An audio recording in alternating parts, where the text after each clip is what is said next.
Eh bien, je suis d'avis que la souffrance engendrée par les épreuves de la vie ne découle pas exclusivement de l'épreuve elle-même. Quelle que soit la nature de l'événement, une grande part de cette souffrance provient de la manière dont les individus se considèrent comme des victimes de cette même épreuve. Ils se sentent victimisés, que ce soit par autrui, ou par Dieu, ou par l'univers, cela dépendant de leur système de croyances personnelles. Et adopter cette posture de victime constitue en soi une forme supplémentaire de souffrance.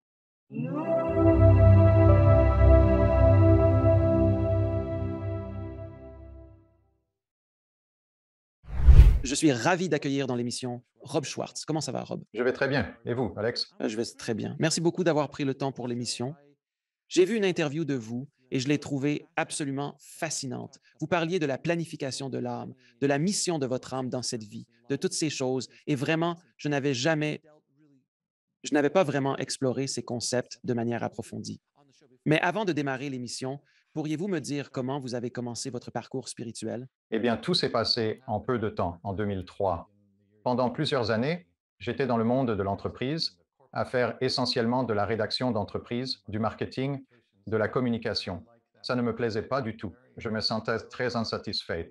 Et plus précisément, j'avais le sentiment qu'il y avait quelque chose que j'étais venu faire ici sur Terre et que je n'accomplissais pas. Ensuite, en 2003, trois événements significatifs se sont succédés à brève échéance. Le premier fut une expérience inédite pour moi, ma toute première séance avec un médium. Ce dernier a commencé par canaliser mon guide spirituel, une notion totalement étrangère à mon entendement de l'époque. Elle a dû prendre le temps de m'initier à ce qu'était un guide spirituel, car je n'avais jamais même effleuré ce concept auparavant. Et à travers elle, les guides m'ont révélé que j'avais soigneusement orchestré ma vie, y compris les épreuves les plus ardues, avant même de naître. Issu d'un environnement très traditionnel, j'aurais normalement pu balayer cette idée comme une simple chimère de mon esprit, si ce n'est que les guides ont ensuite entamé un exposé long et minutieux, m'expliquant les raisons pour lesquelles j'avais délibérément planifié chacun de ces grands défis. Et ce qui était vraiment intéressant, c'est qu'ils connaissaient tous mes défis sans que je leur ai rien dit sur moi-même.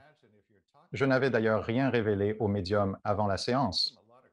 Alors, comme vous pouvez l'imaginer, si vous parlez à des êtres qui savent tout de vous, cela leur confère beaucoup de crédibilité. Peu de temps après cette séance avec le médium, j'ai été présenté à une femme capable d'entrer en transe et de canaliser son âme. J'ai donc passé environ 15 heures à discuter en détail avec son âme de la planification prénatale. Et son âme m'a expliqué pourquoi nous faisons cela, comment cela se fait, quels défis avaient été envisagés pour elle, lesquels avaient été choisis et pourquoi, lesquels n'avaient pas été choisis et pourquoi pas. Ces 15 heures de canalisation ont véritablement constitué la base des trois livres que j'ai ensuite écrits. Et puis la troisième chose, la plus pivotante et de loin la plus importante. Peu après ces deux autres expériences, en plein après-midi en semaine, j'ai pris une pause dans mon travail et je me suis mis à marcher sur le trottoir. C'est tout ce que je faisais, marchant le long du courant. Et j'ai eu une expérience spirituellement transformatrice durant laquelle, à chaque fois que je regardais une autre personne, ce sentiment d'amour pur, accablant et inconditionnel m'envahissait. Et quand je parle d'amour inconditionnel ici, c'est le plus proche que je puisse décrire ce sentiment en mots en anglais, mais il n'y a vraiment aucun mot qui s'en approche véritablement. Ce n'était pas un amour humain, c'était quelque chose de divin, quelque chose de transcendant. Et il m'a été donné de savoir, vous pourriez dire, il m'a été donné de savoir dans cette expérience que nous, en tant qu'âme, sommes littéralement faits de l'énergie de l'amour inconditionnel. Ce que je ne savais pas à l'époque et que j'ai compris quelques années plus tard, c'est pourquoi cela se produisait. La raison pour laquelle cela s'est produit, c'est que bien plus tard, après avoir examiné les plans prénataux de nombreuses personnes pour mon premier livre, j'ai découvert que chaque plan prénatal, quel que soit ce qui est prévu, est toujours fondé sur un amour inconditionnel complet pour chaque personne impliquée. Ainsi, cette expérience que j'ai vécue en marchant sur le trottoir ce jour-là m'a été donnée pour que, lorsque je découvris ce résultat dans mes recherches, je sache avec une certitude absolue que ce que je trouvais était vrai. Bien sûr, souhaitez-vous que je détaille ce qu'est la planification de l'âme ou prénatale? Oui. Alors, chacun de nous est une partie de l'énergie de notre âme placée dans un corps physique. Nous sommes des êtres éternels, littéralement faits de lumière. Nous sommes de nature non physique, mais nous adoptons une forme physique pour vivre certaines expériences. Ainsi, le plan de vie, tel que je le comprends, est créé par l'âme en consultation avec Dieu ou la source, les anges, les maîtres ascensionnés et les autres personnes qui font partie de votre groupe d'âmes. Un groupe d'âmes est un ensemble de 25 à 75 personnes, ou âmes, qui sont à peu près au même stade d'évolution. Et vous prenez tour à tour, jouant chaque rôle imaginable les uns pour les autres, dans une incarnation terrestre. Ainsi, le plan est méticuleusement élaboré par l'âme en étroite consultation avec d'autres êtres extrêmement sages et emplis d'amour. Puis, c'est l'âme qui façonne la personnalité. Cette personnalité est ensuite imprégnée par l'âme conformément au plan de vie établi. À ce stade, une grande majorité de personnes réagissent en disant ⁇ Ça paraît merveilleux, je suis tout à fait partant. Allons-y. ⁇ Mais il y a un très petit pourcentage de personnes qui commencent à ressentir des émotions humaines comme la peur ou le doute. Si vous exprimez la peur ou le doute que le plan soit peut-être trop difficile, alors votre âme et vos guides vous rassurent en disant que non, cela est pour votre plus grand bien et que vous en êtes capable. À ce moment-là, la grande majorité des gens qui expriment des doutes acceptent le plan et s'incarnent. Mais il y a un petit pourcentage de ceux qui expriment des doutes qui continuent de douter. Et si vous continuez à douter, alors le plan est modifié jusqu'à ce qu'il vous soit acceptable. En fin de compte, personne n'est obligé de faire quoi que ce soit contre sa volonté. C'est vraiment fascinant. Vous avez parlé dans votre livre du Conseil des anciens. Est-ce que cela correspond aux maîtres ascensionnés et ainsi de suite? Eh bien, tout le monde a son propre conseil des anciens. Ce sont des maîtres ascensionnés et d'autres êtres très évolués. Les membres de votre conseil connaissent littéralement tout de vous. Chaque vie antérieure que vous avez eue, chaque incarnation terrestre, chaque existence non physique, chaque vie sur une autre planète. Ils savent sur quoi vous travaillez dans cette vie. Ils savent pourquoi vous avez planifié vos plus grands défis. Ainsi, dans la forme d'hypnose que je pratique, on l'appelle une régression de l'âme entre les vies. Cela amène le client à un point où il se trouve devant son conseil des anciens. Et une fois devant votre conseil, vous pouvez leur demander littéralement n'importe quoi sur votre vie et obtenir une réponse. Les individus émergent d'une régression de l'âme entre les vies en partageant des réflexions telles que toutes les interrogations que j'avais sur ma vie ont trouvé réponse. Il n'y a plus de questions en suspens. Un autre témoignage courant concerne l'immense amour inconditionnel qu'ils perçoivent émanant du conseil, accompagné d'une absence totale de jugement. Ils expriment souvent: Je sentais que le conseil était pleinement conscient de toutes les erreurs que j'ai commises dans ma vie, mais malgré cela, il m'offrait un amour total et inconditionnel. Pour bon nombre de personnes, c'est la première fois qu'elles font l'expérience d'un tel amour inconditionnel depuis qu'elles se sont incarnées. Cela représente d'une certaine manière un retour à l'essence même de leur être. Vous avez parlé de choses mauvaises et bonnes. La notion de bien et de mal est ancrée dans le terrestre, reflétant les valeurs et normes sociales des sociétés humaines. À mon avis, je pense que ce n'est pas que je ne crois pas à l'existence de choses mauvaises au sein du Conseil des anciens. Il y a comme ces 6 types vraiment bien, mais il y a aussi ce mec un peu louche. Ce genre de situation, en général, ça n'existe pas de l'autre côté, d'après toutes mes recherches approfondies et mes lectures de textes anciens, etc. Qu'est-ce qui, dans la notion fondamentale du bien et du mal, n'a réellement pas beaucoup de sens? De l'autre côté, par rapport à ce à quoi nous attribuons tant une charge négative ou une charge positive à une certaine situation, cela se produit parce qu'une personne pourrait regarder cette même situation. Un arbre tombe sur une maison. Le propriétaire de la maison se dit, ben, mon Dieu, c'est la pire chose qui me soit jamais arrivée. Mais ensuite, l'entrepreneur qui arrive se réjouit, c'est le plus beau jour de ma vie. J'ai tout ce nouveau travail qui se présente. C'est exactement la même chose. Donc, la chute de l'arbre n'est en réalité ni bonne ni mauvaise, elle est. Alors, j'aimerais vraiment entendre vos idées à ce sujet. Eh bien, c'est exactement ainsi que je le comprends aussi. Votre âme observe tout ce qui se passe dans une incarnation terrestre avec une neutralité totale. Maintenant, il est très difficile pour la personnalité incarnée de faire de même parce que vous ressentez de la douleur physique et aussi de la douleur émotionnelle. Vous souffrez. Donc, du point de vue humain, la souffrance est considérée comme mauvaise. Votre âme, encore une fois, la regarde avec une neutralité complète. Le point de vue que vous avez lorsque vous êtes de retour de l'autre côté, en planification, les défis de la vie, est très différent de celui d'ici. Il n'est pas basé sur la dualité. Vous-même ne considérez pas les choses comme bonnes ou mauvaises. Vous les voyez comme des opportunités d'évolution. Et en particulier, vous êtes très conscient qu'une vie est en réalité très brève, que personne n'est définitivement affecté par ce qui se passe ici. Et pourtant, la sagesse devient littéralement une partie de vous pour toute l'éternité. De cette perspective, Il apparaît tout à fait logique que les individus anticipent de grands défis à relever. Même si, une fois incarnés, lorsqu'ils sont confrontés à ce concept, ils pensent souvent qu'il est improbable qu'ils aient pu choisir de tels obstacles. Pourquoi une âme voudrait-elle planifier sa vie au lieu de simplement laisser les choses se faire au hasard et voir ce qui se passe? Un peu comme ce que nous faisons tous au quotidien. La plupart d'entre nous pensent, je me réveille le matin et, eh bien, quoi qu'il m'arrive aujourd'hui, il m'arrive. Peut-être qu'une opportunité se présentera, peut-être qu'une grande tragédie surviendra, mais la vie, c'est la vie. Pourquoi voudrions-nous planifier notre vie? L'âme aspire constamment à évoluer, cherchant sans cesse à progresser. Elle désire s'incarner, sachant que l'expérience terrestre favorisera son évolution. Mais qu'entend-on par évolution? Pour l'âme, cela signifie devenir plus aimante, cultiver l'amour. Nous sommes un mélange de lumière et d'ombre, et nous œuvrons à nous éclaircir, à nous purifier, visant plus de lumière et moins d'ombre. Il est à noter que de nombreuses personnes laissent des parties importantes de leur plan de vie ouvertes, leur donnant la liberté d'explorer et d'expérimenter selon leurs désirs et découvertes personnelles. Les 40 premières années de ma vie étaient très semblables à cela, et cela m'a conduit à me sentir perdu, confus et sans but. Mais du point de vue de l'âme, cela peut aussi être une formidable opportunité de croissance. En fait, lorsque vous vivez une vie, elle fait partie de ce que j'appelle un arc de vie. Un arc de vie est un ensemble d'incarnations au cours desquelles vous travaillez sur un ou plusieurs thèmes. Par exemple, la compassion. Vous avez un arc de vie où vous avez l'intention d'approfondir la compassion. Lorsque vous avez accompli cela, autant que vous le désirez, vous transitionnez vers un nouvel arc de vie où vous vous consacrez à d'autres projets. C'est ainsi que l'âme orchestre la vie, de manière à ce que, quelles que soient vos intentions, elles finiront par se concrétiser. Alors, à bien des égards, c'est un peu comme l'arc narratif d'un personnage dans un film. C'est une bonne façon de voir. Ouais, parce que dans l'histoire, tu vois, le personnage commence jeune. Tu vois, Luke Skywalker commence comme un jeune garçon et à la fin, il devient un Jedi et il a affronté son père. Et il y a tellement de choses, il y a une évolution majeure dans son personnage.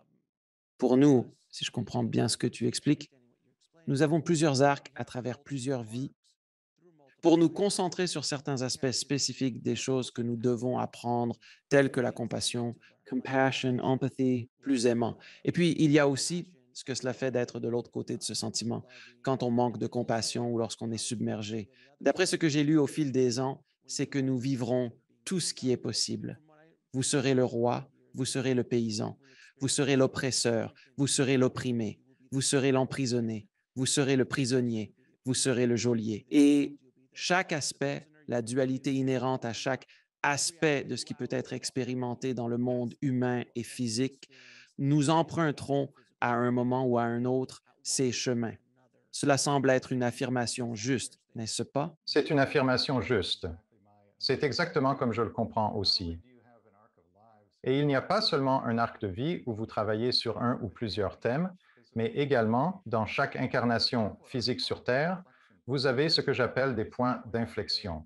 Ce sont des moments où, si vous faisiez un graphique du temps et de la conscience, vous verriez la pente de la ligne de conscience s'envoler soudainement à partir du point d'inflexion. Donc, le point d'inflexion est presque toujours un défi de la vie auquel vous avez vous-même consenti avant de naître. Et il est destiné à créer cette croissance rapide, ce pic dans votre niveau de conscience. Beaucoup d'apprentissage sur le plan terrestre se fait par ce que j'appelle, à travers les opposés, les plans de vie. Ainsi, revenons à la compassion comme exemple courant. Si vous êtes une âme qui souhaite approfondir la compassion et que vous choisissez un plan de vie d'apprentissage à travers les opposés, vous pourriez, par exemple, vous incarner délibérément dans une famille où l'on va vous traiter avec une profonde absence de compassion. L'absence de compassion dans l'environnement extérieur est destinée à vous pousser vers l'intérieur, où votre âme espère qu'avec le temps, vous cultiverez la compassion envers vous-même. Et puis, le plan de vie prévoit, plus tard, que vous preniez cette compassion pour soi et que vous la dirigiez vers l'extérieur au service des autres. C'est un type de plan de vie très répandu. Maintenant que vous avez mentionné le concept de maîtres ascensionnés, pouvez-vous expliquer au public ce qu'est un maître ascensionné? Un maître ascensionné est un être extrêmement évolué, ce qui signifie qu'il est très aimant et très sage. Jésus est un maître ascensionné. Bouddha est un maître ascensionné. Saint Germain, Kuan Yin. Il y en a beaucoup et certains sont issus de la foi religieuse, d'autres n'ont rien à voir avec la religion organisée. Et ces êtres continuent très souvent de travailler avec ceux d'entre nous qui s'incarnent encore sur le plan terrestre. Parfois, ils prennent eux-mêmes forme physique pour aider d'une certaine manière. Mais le plus souvent, ils interagissent avec nous par l'inspiration. Ils s'adressent à notre esprit et à notre cœur, tout comme le font nos guides spirituels. Et ils nous inspirent avec des concepts plus élevés, des formes de pensée supérieures et un amour plus grand, afin que nous puissions apprendre ce pourquoi nous sommes venus ici. Qui sont les guides spirituels et quels sont ces guides spirituels? Sont-ils simplement de vieux parents à nous? Que sont exactement les guides spirituels?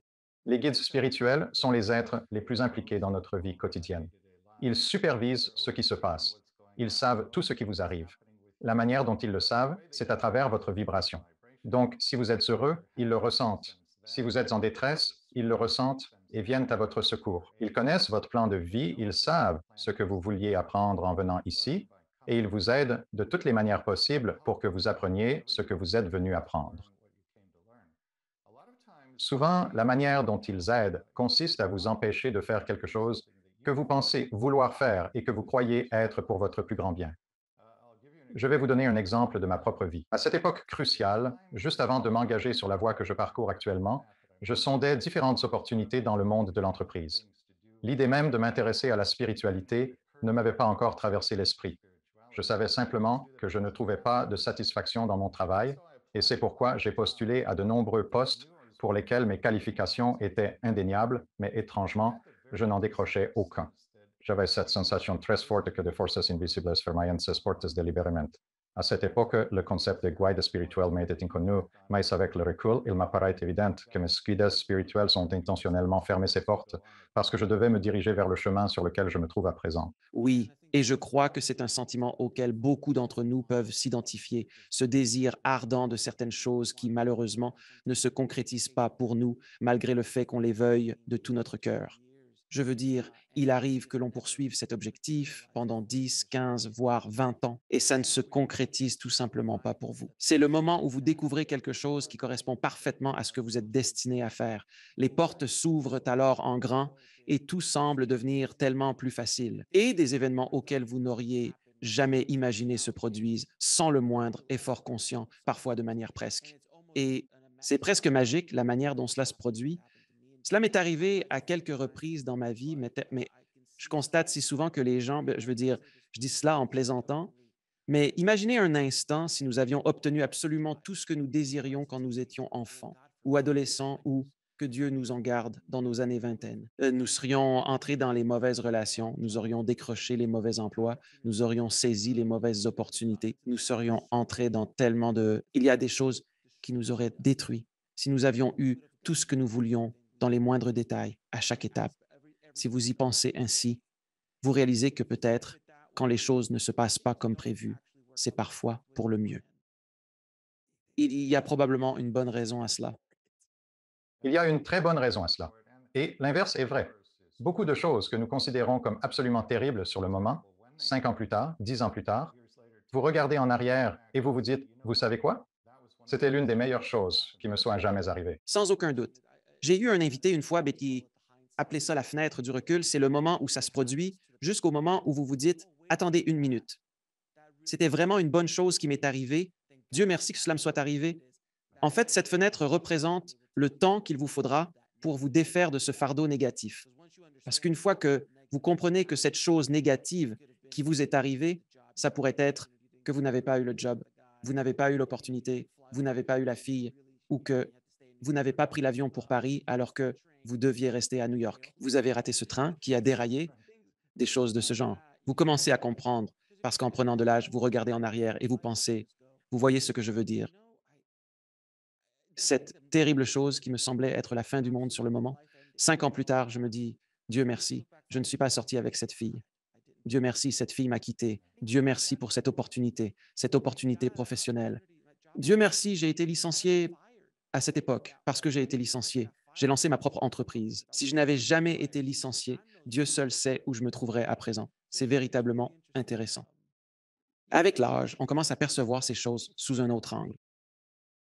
Oui, Et le travail que je fais est vraiment axé sur l'aide aux gens pour qu'ils perçoivent le sens spirituel profond et le but de leur plus grand défi.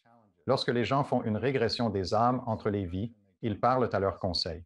Les questions qu'ils posent sont généralement centrées sur les choses les plus difficiles et ils veulent savoir pourquoi cela est-il arrivé. Et le conseil répondra à cette question. Les 3 livres que j'ai écrits sont organisés par chapitre, par type de défi de vie. C'est donc vraiment le cœur de ce que je fais.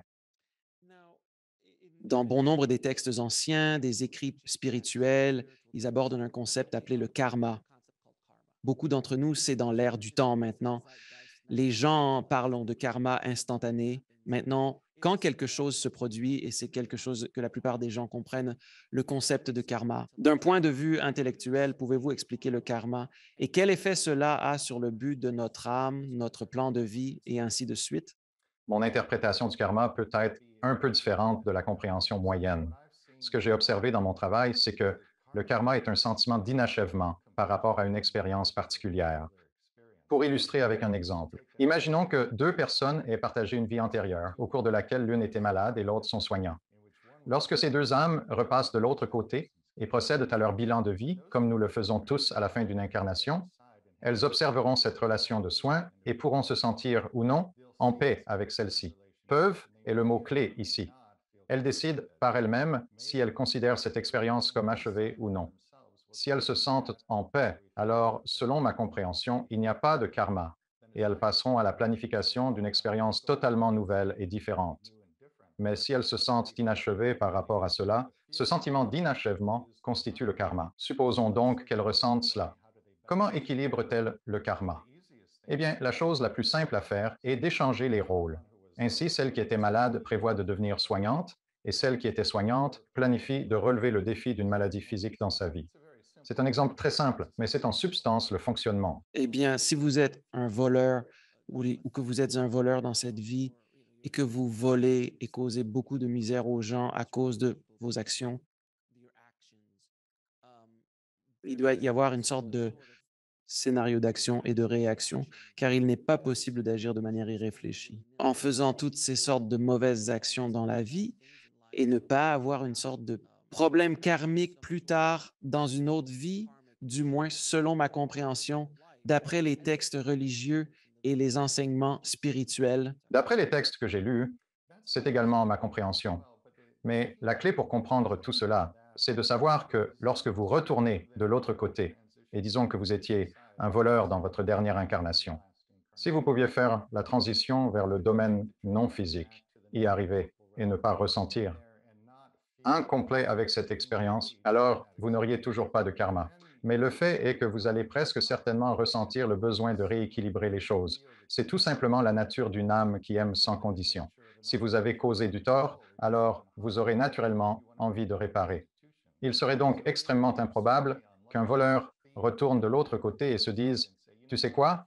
Je me sens bien d'avoir été un voleur. Allons de l'avant et faisons quelque chose. Très, très improbable. Alors, pourquoi quelqu'un ou une âme voudrait-elle planifier une vie de mal, de meurtre de masse, de dictateur, comme Hitler ou quelqu'un de cet acabit qui tue des millions de personnes? Cette quantité de balancement de pendule, je ne fais pas référence au vol ni à l'acte de faire les poches. Nous discutons ici d'un mal gigantesque, démesuré, entre guillemets, qui existe sur la planète. Pourquoi l'âme voudrait vivre cette expérience? Ce type d'expérience ici, dans ce contexte?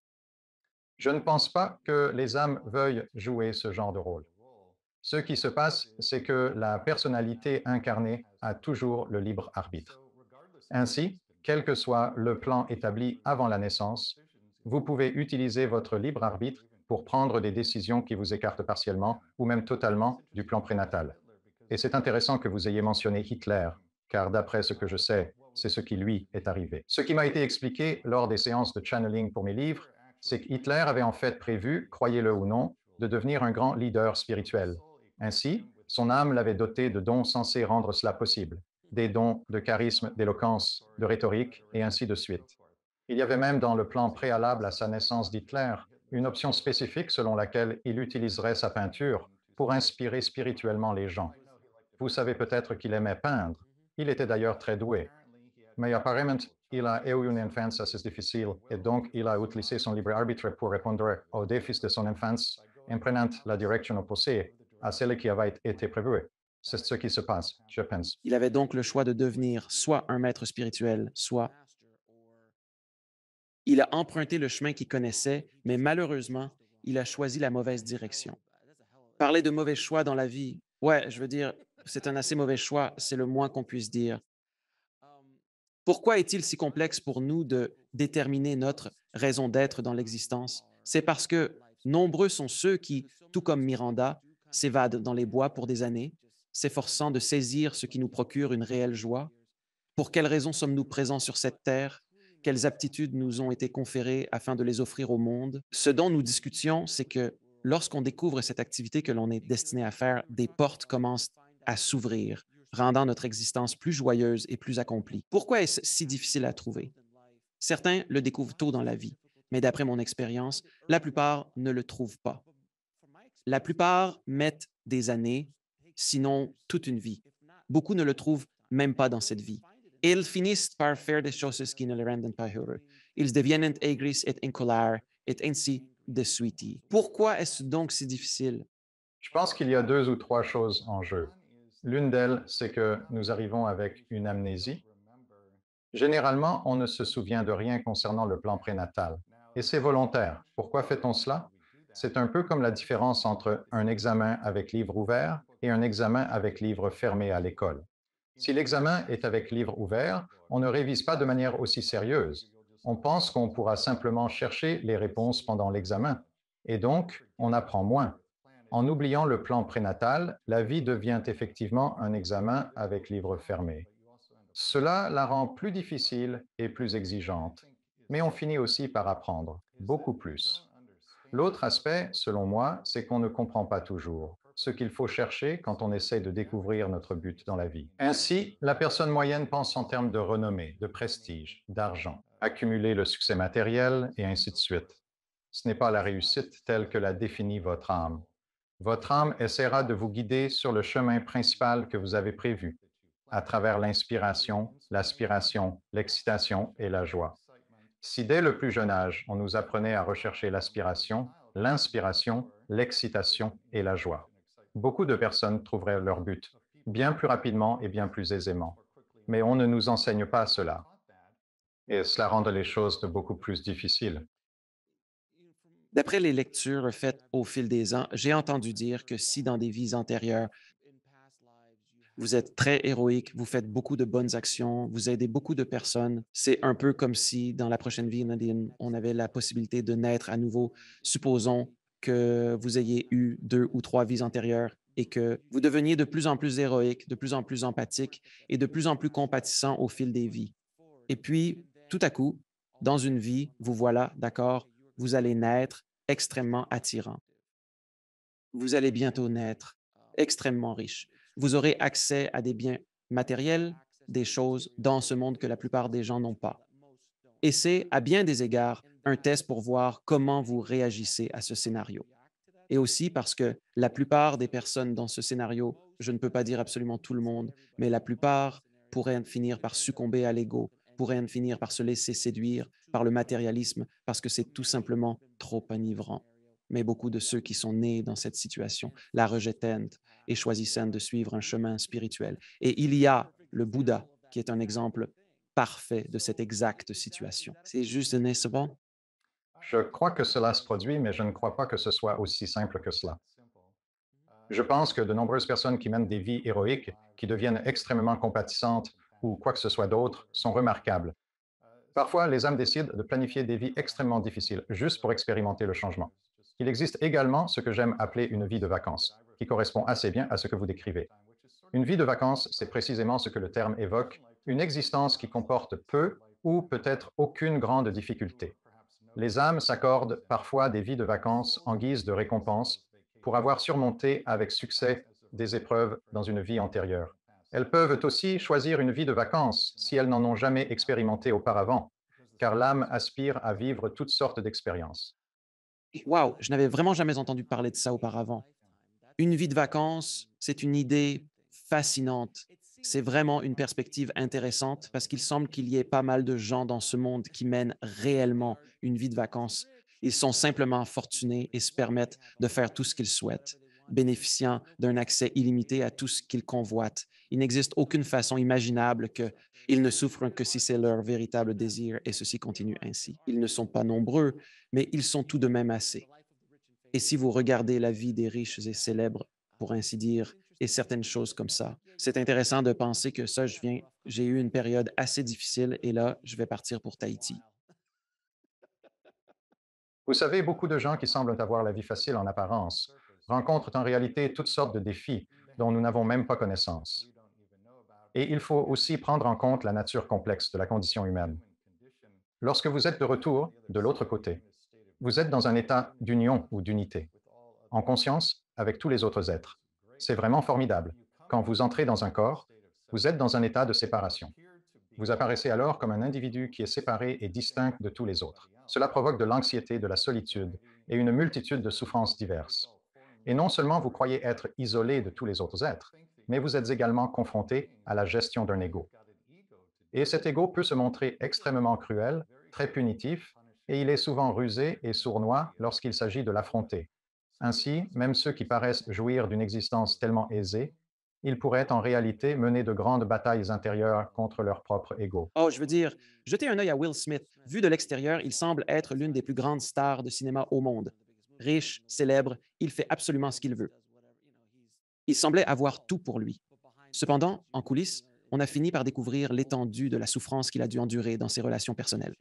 Et puis, que Dieu nous en préserve, lors d'une soirée des Oscars, quelque chose en lui a cédé et il a commis l'impensable en giflant Chris Rock.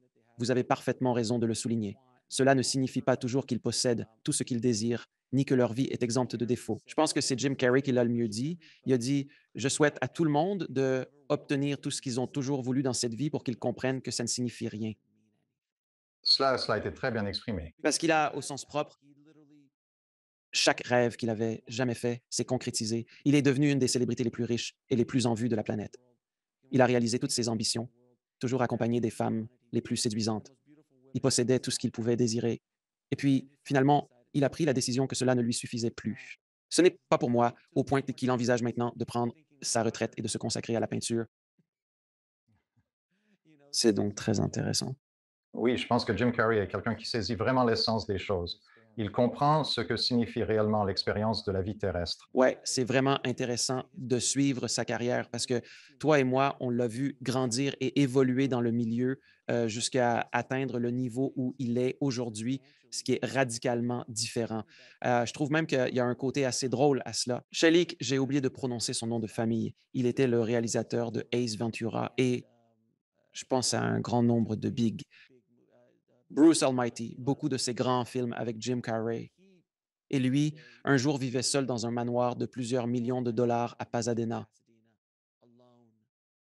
Et il était là, assis, et il se dit, ce n'est pas possible, ça ne peut pas être tout.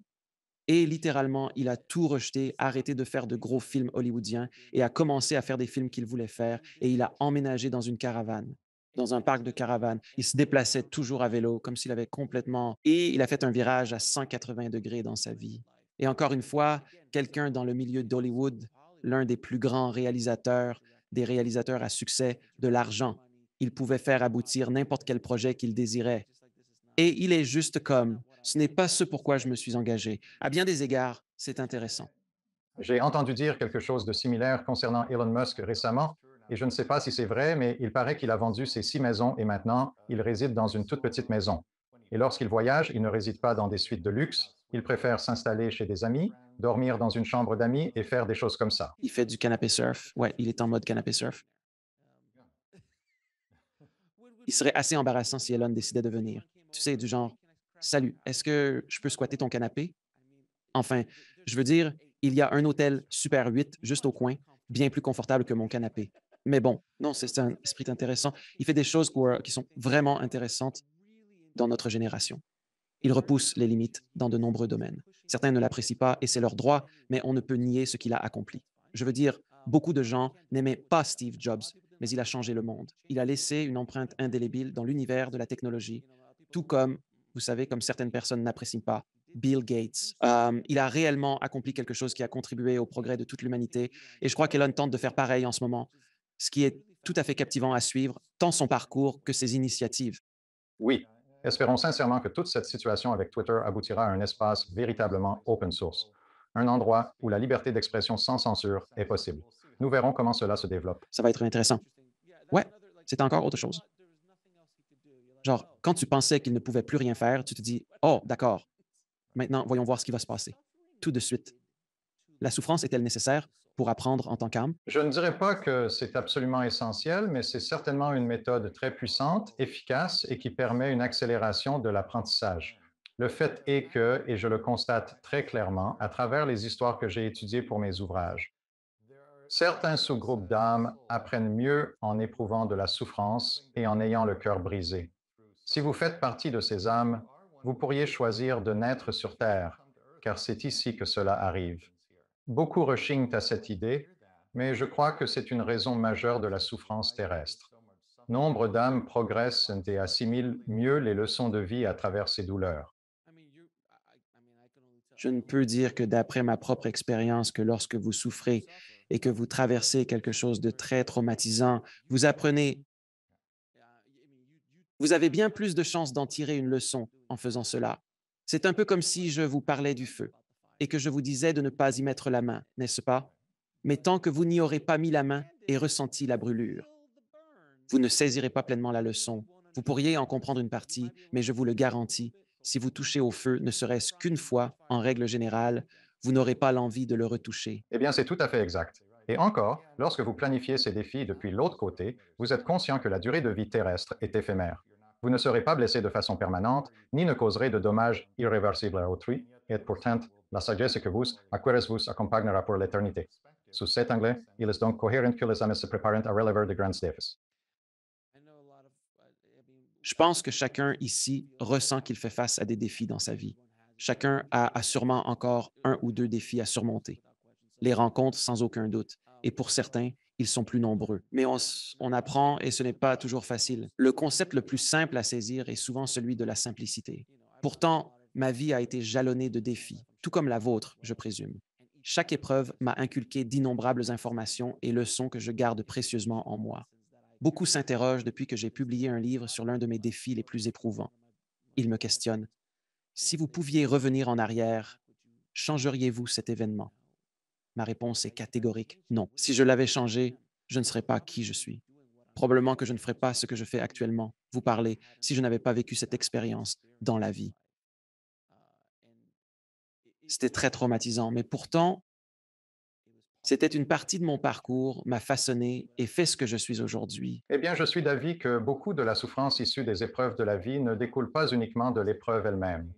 Quelle que soit la nature de l'événement, une part significative de la douleur provient de la perception qu'ont les individus de se voir comme des victimes de cette épreuve. Ils se sentent victimisés, que ce soit par autrui, ou bien par Dieu, ou encore par l'univers, cela dépendant de leurs croyances personnelles.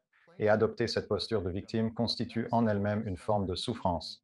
Et ce que je constate dans mon travail, c'est que cela a tendance à s'auto-entretenir. Parce que lorsque vous croyez que vous êtes une victime, vous vibrez à la fréquence de la victime. Quand vous vibrez à cette fréquence, vous déclarez énergétiquement à l'univers que vous êtes une victime. Eh bien, quelle que soit la déclaration énergétique que vous faites à l'univers, il répond toujours de la même manière. Il dit toujours oui, c'est exact, vous l'êtes. Donc, si vous déclarez énergétiquement à l'univers que vous êtes une victime, il dit oui, vous l'êtes et il vous apporte davantage d'expériences qui semblent en surface, confirmer que vous êtes en effet une victime. Pour rompre ce cycle négatif qui s'auto-alimente, il est crucial de réaliser que vous êtes une âme forte et courageuse qui a délibérément choisi ces défis avant même de venir au monde. Même si vous ne comprenez pas encore pourquoi vous avez fait ces choix, le simple fait de reconnaître que vous les avez planifiés vous libérera de la mentalité de victime. Et si vous parvenez à découvrir les raisons de ces choix, ce sera encore plus bénéfique, car vous pourrez alors assimiler ces leçons de façon beaucoup plus consciente et nettement moins souffrante. Comme le dit Henry Ford, que vous croyez ne pas pouvoir ou pouvoir, vous avez raison. Et tout est une question de ce que vous croyez qu'il va se passer dans votre esprit. C'est tellement vrai si vous pensez que toutes les personnes sont mauvaises et méchantes. Il est amusant de constater que ces personnes continuent d'apparaître dans votre vie. Mais si vous croyez que tout le monde est aimant et compatissant et toutes ces sortes de choses, généralement, la plupart de ces personnes croisent votre chemin. C'est vraiment fascinant d'y réfléchir.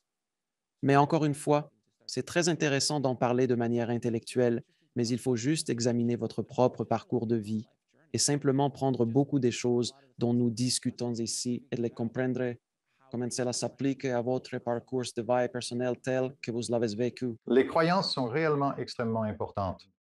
La troisième dimension, telle que je la conçois, est conçue pour être le miroir de vos croyances. Tout ce en quoi vous croyez sera reflété ou renvoyé vers vous, tout comme vous le décriviez il y a un instant. Donc, si vous avez des croyances qui engendrent de la souffrance pour vous, il est très important d'identifier ces croyances puis de les changer. Et la manière de faire cela, selon ma compréhension, c'est que les croyances génèrent des pensées, les pensées génèrent des sentiments et les sentiments engendrent des actions. Donc, si vous voulez découvrir quelles sont vos croyances, remontez à rebours dans la chaîne causale. Commencez au niveau de la pensée. Faites un pas en arrière et demandez-vous, si je pense cela, en quoi dois-je croire pour que ce soit vrai? Et donc, ce n'est pas difficile à faire.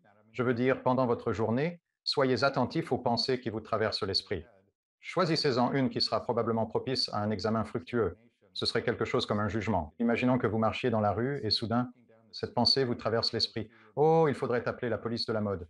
Quelqu'un est habillé de manière étrange ou originale. C'est une pensée intéressante à examiner. Arrêtez-vous un instant et dites-vous, d'accord, je viens de penser qu'il faudrait appeler la police de la mode, mais quelles croyances sous-tendent réellement cette pensée? Eh bien, manifestement, je dois croire que certaines manières de s'habiller sont acceptables et d'autres non. Ensuite, on se demande, cette croyance est-elle vraie? Eh bien, non, évidemment que non. C'est le résultat d'un conditionnement. Et puis, remplacer la fausse pensée par une pensée juste. Une pensée juste serait quelque chose comme chacun est libre de s'habiller comme il le souhaite. Maintenant, vous avez parlé d'un concept appelé le système Michael. Qu'est-ce que le système Michael? Michael est une conscience canalisée, une conscience de groupe ou un collectif. Et Michael a transmis beaucoup d'informations sur le plan de vie, en relation avec l'âge de l'âme et l'archétype de l'âme. C'est donc un système très complexe et je n'en suis pas un expert, mais pour vous donner une idée, certains des archétypes incluent le prêtre. Je suis dans l'archétype du prêtre, mais il y a aussi le roi, le guerrier et ainsi de suite. Et puis il y a différentes étapes de l'âge de l'âme qui sont quelque chose comme l'enfant, le jeune, l'adulte d'âge moyen, le mature et le vieux. Le genre de plan de vie que vous créez avant votre naissance dépend de votre archétype et de l'âge de votre âme. Ainsi, par exemple, un jeune roi prévoirait d'avoir du pouvoir simplement pour le plaisir d'avoir du pouvoir. Un vieux roi prévoirait d'avoir du pouvoir afin d'utiliser cette puissance pour aider les autres. Un jeune prêtre envisagerait quelque chose comme diriger une congrégation évangélique. Un vieux prêtre prévoirait de faire quelque chose comme ce que je fais dans cette vie. C'est essentiellement ainsi que cela fonctionne. C'est véritablement captivant et fascinant parce que vous avez parfaitement raison. Parfois, pour être roi, il faut, si vous êtes jeune roi, vous le convoitez. Vous cherchez le pouvoir pour lui-même. Il y a actuellement plusieurs jeunes dictateurs au pouvoir dans le monde. À ce propos, C'est le moins qu'on puisse dire, en effet. Il y a des jeunes au pouvoir qui ne semblent rechercher que le pouvoir lui-même. Cependant, il existe également d'autres dirigeants qui désirent sincèrement aider et se mettre au service de les individus dominés d'une manière ou d'une autre, mais au moins posséder une certaine forme de pouvoir. C'est vraiment fascinant de s'y attarder et je suppose qu'à un moment donné, les maîtres ascensionnés, qui sont sans aucun doute des âmes anciennes, parviennent au terme de leur parcours dans ce domaine physique et ils peuvent alors transcender.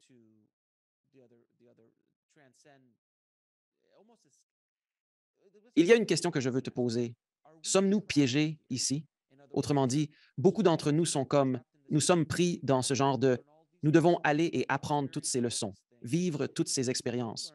Et si nous n'apprenons pas ces leçons, nous continuerons à les répéter et les choses continueront ainsi. Nous suivons ce cercle jusqu'à ce que nous puissions enfin atteindre un endroit où tu peux t'élever en tant que maître, comme un Jésus ou un Bouddha ou un Yogananda ou ainsi de suite, qui finalement peut se connecter à la source, se connecter à Dieu, à l'univers, appelez-le comme vous voulez. Et nous avons appris tout ce que nous avions à apprendre ici. Nous sommes maintenant en train de passer à la prochaine étape, quelle que puisse être cette étape. Est-ce une affirmation correcte? Je pense que c'est plus ou moins une affirmation juste.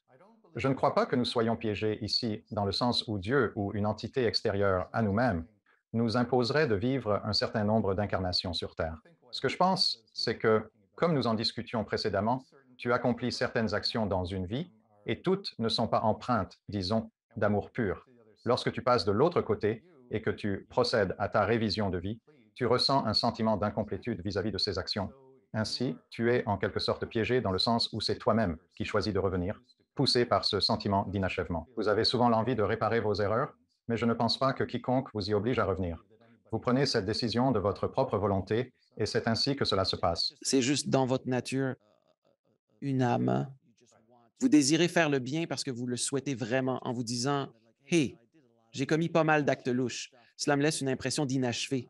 Je me dois de revenir sur mes pas et de quelque manière compenser et faire face à ce que j'ai fait pour pouvoir rétablir l'équilibre. Le bien et le mal, c'est vraiment un concept fascinant parce que j'ai entendu quelqu'un en parler, mais j'ai oublié qui c'était et dans quelle émission il s'exprimait.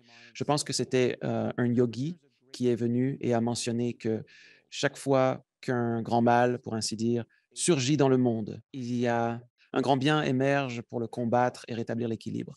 Ainsi, pendant la Seconde Guerre mondiale, Hitler est apparu et ensuite les Alliés sont arrivés. Les Alliés n'étaient pas là auparavant, ils apparurent et puis quand ça s'est dispersé, c'est un peu comme ce pouvoir d'équilibre. On le voit partout dans la nature. S'il y a une explosion démographique de lapins, alors les coyotes arrivent et font leur travail et ramènent la situation à un état équilibré. Parce que s'il y a trop de lapins pour manger toute la végétation, alors il n'y a plus d'équilibre dans l'écosystème. Il y a donc toujours un équilibre dans la vie. Ainsi, chaque fois qu'il y a un grand mal ou une grande chose contre laquelle nous devons tous lutter, le grand bien émerge. Et on peut le voir maintenant avec ce qui se passe en Ukraine. C'est vraiment génial. Chose négative qui se passe là-bas, c'est indéniable. Mais on peut observer cette alliance de est presque unanimement accepté comme tel. Je n'ai jamais vu ça de toute ma vie. Et au vu de toute cette situation, je pense que l'équilibre des pouvoirs va persister dans cette direction. Quel est ton avis? Je suis d'accord avec toi, il semble y avoir une vision unifiée à travers le monde sur ce qui se passe là-bas. Et je pense que cela témoigne de beaucoup de progrès spirituels, d'une grande augmentation de notre, tu sais, pendant toute la durée de notre vie et de notre présence physique, il y a eu de nombreux conflits, comme ce qui se passe en Ukraine, et personne ne s'en préoccupait vraiment ni n'y prêtait tant d'attention.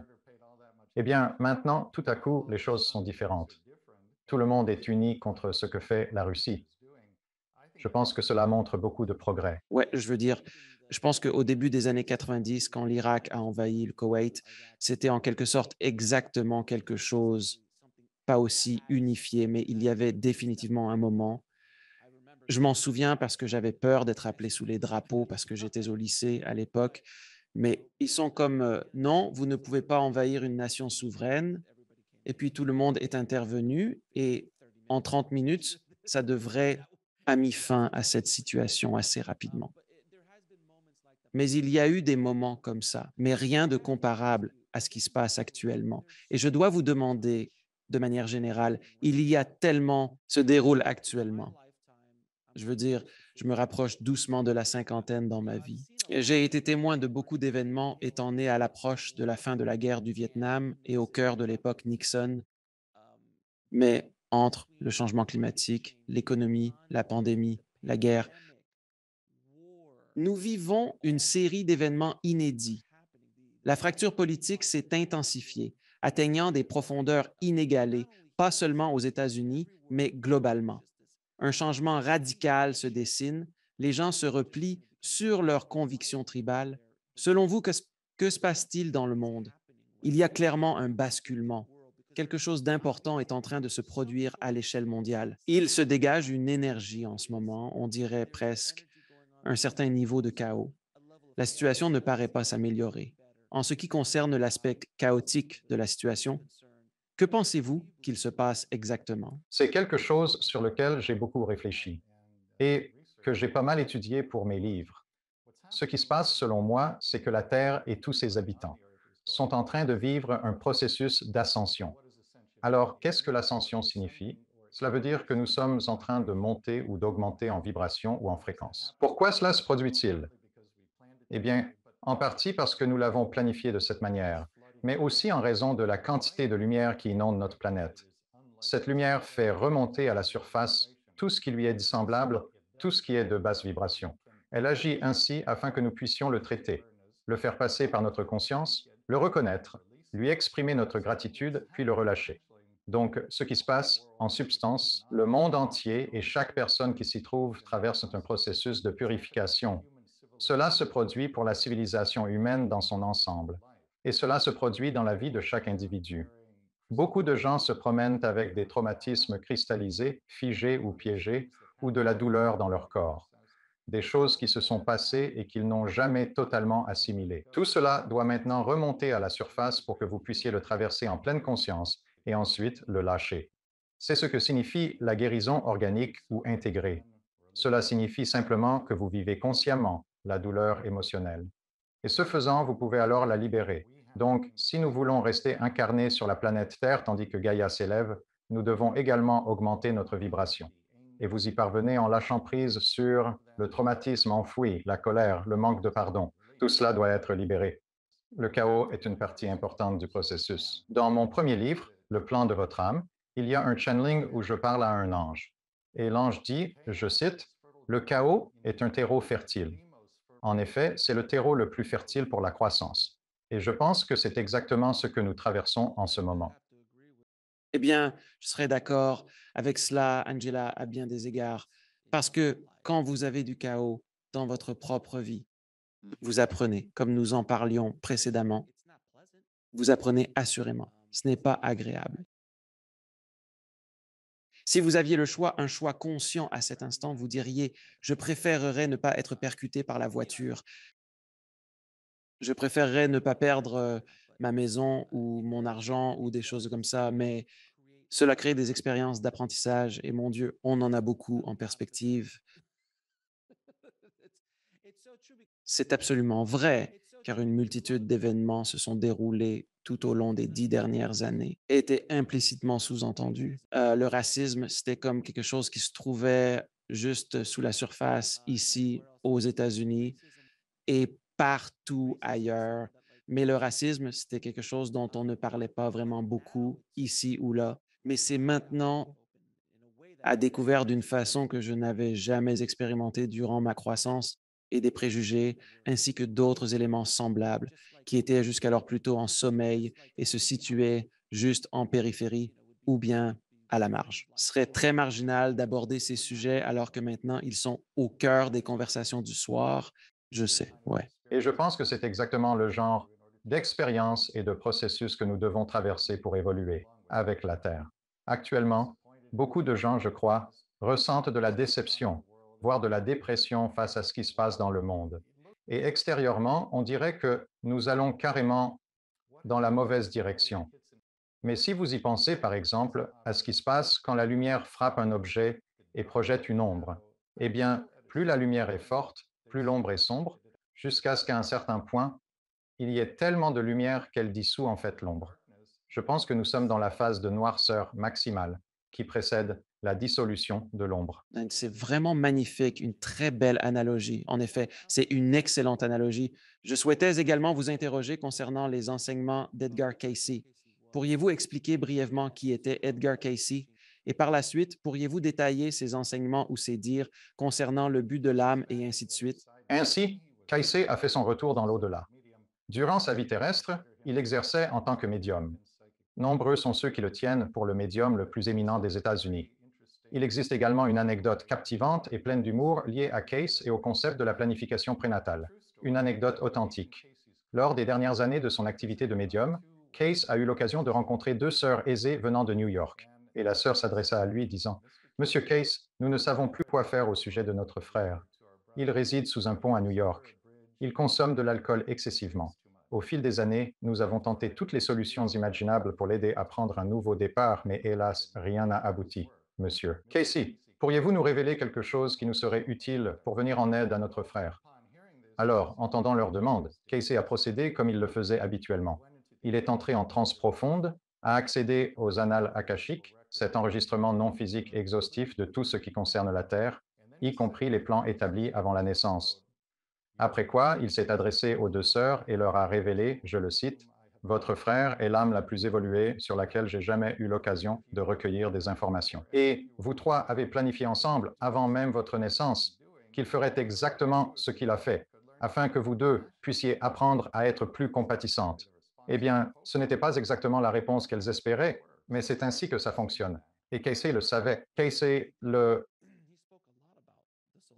Il a beaucoup parlé du but de l'âme, du voyage de l'âme et de la planification associée. Oui, cela constituait véritablement l'essence même de son travail.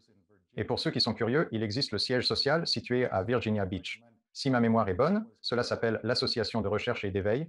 C'était l'organisation fondée par Casey. Maintenant, je vais vous poser quelques questions, comme je le fais avec tous mes invités. Quelle est votre mission dans cette vie?